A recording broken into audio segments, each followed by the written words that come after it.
வாழ்க்கையில எப்பவுமே அந்த பிரசன்ஸ் ஆஃப் மைண்ட் அப்படிங்கிறது இருக்கணும். ஒரு வாய்ப்பு வரும்போது நாம தவற விடாமல் அதை பயன்படுத்தி கொள்ள வேண்டும். இதை பலமுறை பல வீடியோஸ்ல நான் சொல்லியிருக்கேன். ஆனா ஒரு சிலருக்கு என்ன ஆகும்னா, ஒரு நல்ல வாய்ப்பு வரும், ஆனா ஏதோ ஒரு மனக்குழப்பம், சுத்தி இருக்கிறவங்களுடைய சொற்கள், அவங்க இது வேண்டாம்பாங்க, செய்வாங்க, வேண்டாம் செய்யாதம்பாங்க, இந்த கருத்துக்களை எல்லாம் கேட்டு அதில் வர்ற குழப்பத்தில் அந்த வாய்ப்பை விட்டுருவாங்க. இது வேலை வாய்ப்பாக இருக்கலாம், ஒரு நல்ல காலேஜ்லையோ யூனிவர்சிட்டிலையோ படிக்கக்கூடிய சந்தர்ப்பமாக இருக்கலாம், வெளிநாடு போகக்கூடிய வாய்ப்பாக இருக்கலாம், ஒரு திருமண வாய்ப்பாக இருக்கலாம். இந்த மாதிரி நம்ம சொல்லிக்கிட்டே போகலாம். அப்போ என்ன ஆகுதுன்னா, ரொம்ப வருத்தப்படுறாங்க. எனக்கு அந்த ஒரு வாய்ப்பு மட்டும் நான் பயன்படுத்தி இருந்தா இன்னைக்கு நான் வாழ்க்கையில் எங்கேயோ உயர்ந்து போயிருப்பேன். இதை எப்போ சொல்லுவாங்கன்னா, ஒரு 30 வருஷம் 40 வருஷம் கழிச்சு கூட இவ்வளோ நல்ல வாய்ப்பை நான் தவற விட்டுட்டேன் சொல்லுவாங்க. சோ அந்த மாதிரி ஒரு வாய்ப்பை தவற விட்டால் நம்ம என்ன செய்ய வேண்டும்? இப்போ வாய்ப்பை தவற விட்டுட்டோம் அப்படிங்கும்போது அகெயின் இது எப்படின்னா, அந்த சமயத்துல நமக்கு போதுமான அளவு விழிப்புணர்வு இல்லை, பிரசன்ஸ் ஆஃப் மைண்ட் இல்லை, அவேர்னஸ் இல்லை.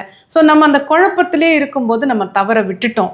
ஆனால் ஒரு வாய்ப்பை தவற விட்டுட்டோம் அப்படின்னு நமக்கு தெரியும் போதே நம்ம இன்னும் கொஞ்சம் உஷாராகணும், நம்ம அலர்ட் ஆகணும். அப்போ அது ஒரு பாடமாக நீங்கள் எடுத்துக்குங்க. சரி, இது ஒரு நல்ல வாய்ப்பு வந்தது, ஆனால் ஏதோ ஒரு காரணம், அப்போ நமக்கு இருந்த மனநிலை, அப்போ நமக்கு தெரிஞ்ச தகவல்கள், அப்போ நமக்கு சொல்லப்பட்ட விஷயங்கள் இதெல்லாம் சேர்ந்து நம்மை அந்த வாய்ப்பை பயன்படுத்திக்க விடாமல் செஞ்சிருச்சு. பரவாயில்ல, அது ஒரு பாடமாக நம்ம எடுத்துப்போம். இனி அந்த மாதிரி ஒரு வாய்ப்பு வந்தால் நம்ம தயங்காமல் அதை எடுத்துட்டு கண்டிப்பாக செயல்படுவோம் அப்படின்னு நீங்க உங்களுக்குள்ள ஒரு முடிவு பண்ணிக்கோங்க. அதுதான் ரொம்ப முக்கியம். எப்பவுமே நம்ம ஒரு தவறு செய்யறோம் அல்லது இந்த மாதிரி ஒரு வாய்ப்பை நழுவ விடுறோம்னா அதை நினைச்சு வருத்தப்படுறதை விட அதை ஒரு பாடமாக எடுத்துக்கொள்வது, அதன் பிறகு மறுபடியும் நம்ம எப்படி செயல்படணும்னு ஒரு முடிவுக்கு வர்றது, இதுதான் நம்ம வாழ்க்கை சிறப்பாக இருப்பதற்கு உதவும்.